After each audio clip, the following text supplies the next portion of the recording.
Now finally we come to the last part of our staged startup of the T3 production, and that is setting the input routes on our manufacturing planet from the T2 storage through to the T3, which then outputs through to the launch pad. So let's take a look at our planet.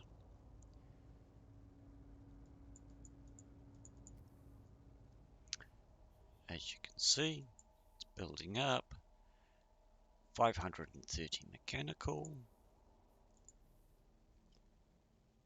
and 530 consumer.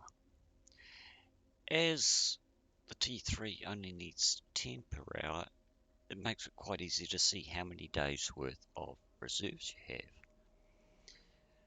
So you need 480 for 2 days worth of reserves, and we've got more than that, so we've got enough reserves that it's not going to run dry anytime soon.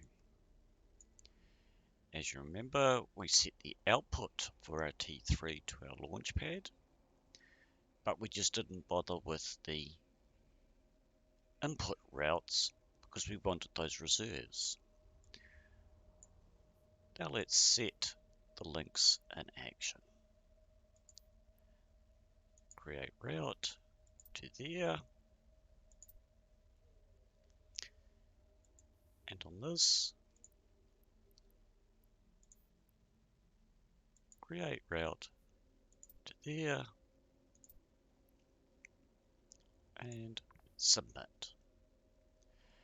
Now at this point, as you can see, we now have our T3 in production, and the input route is nice and full of resources ready to carry on. Now this will keep going quite happily by itself without much real intervention. All that's really necessary is that you maintain your extractors on your production planets, and once every couple of days do a pickup run. Bring your various T2s or T1s through to your manufacturing to feed into your T2s, and every day or two it should just keep on going by itself without real much manual intervention on your part. So let's do a quick summary or review of what we did. First, we decided what T3 we wanted, and then determined what we needed to make, what we needed to extract. There are online tools which will tell you how much you need of X, Y, Z, but I did find that a lot of those tools, while it says for for example, T2 you need 6,000 resources, for the T3 it says you need 12, but doesn't actually explain why you need those additional resources. Look at our blueprint. By working it back from your T3 all the way down to your extracted, it becomes clear why you needed that. Up until your T2, 1 hour's worth of this at 6,000 per hour, this, and this, equals 1 hour of production from these. But 1 hour of these only makes half of your T3, which is why we had to double up everything. So this is more a case of imparting some understanding about why some things are doubled, whereas the previous step did not double. So now that's all underway, you'll probably only need to collect from here maybe once a week, if that, maybe longer. Collection from your extraction planets once every couple of days. Bring it through to your manufacturing planet.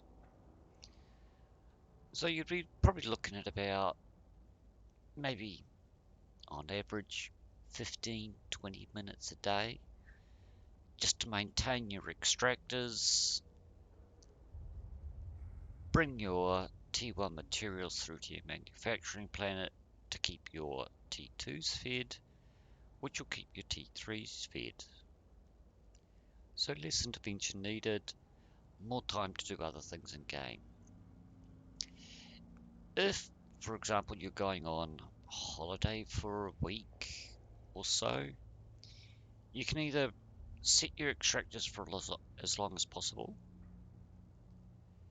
and things will stall out, or you can possibly go through your production planet in your manufacturing planet and delete the input routes and just let the extracted products build up. And then once you come back over the next day or two, or 3, or even 4, start re-establishing all those input routes again and get your full flow back into gear. Reason I say that is it's much easier to see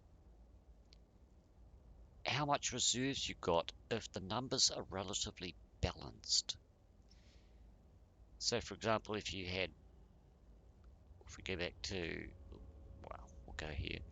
So if you had 7,000 here and 2,000 here, it makes it more difficult to actually determine just how much reserves you have, how much you've got to draw on.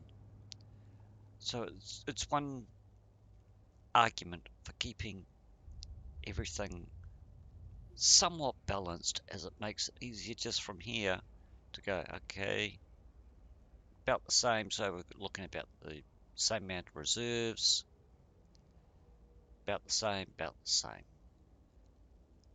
So it helps just visually as you're looking through your PI list